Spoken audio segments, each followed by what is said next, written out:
Hello everyone and welcome back. In this video, I'll show you how to use tabs in Notepad++. Tabs allow you to work with multiple files in a single window and switch between them quickly.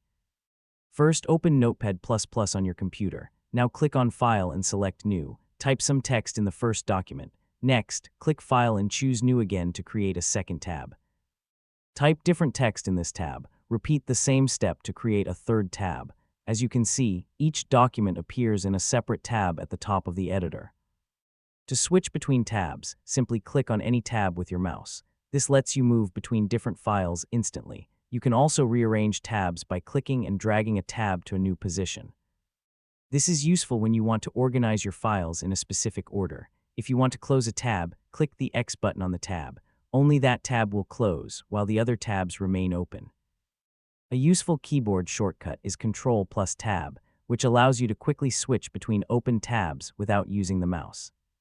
You can keep multiple tabs open while editing text, writing code, or comparing different documents. That's it. You have successfully learned how to use tabs in Notepad++. Thanks for watching. If you found this video helpful, don't forget to like, subscribe, and check out more Notepad++ tutorials. See you in the next video.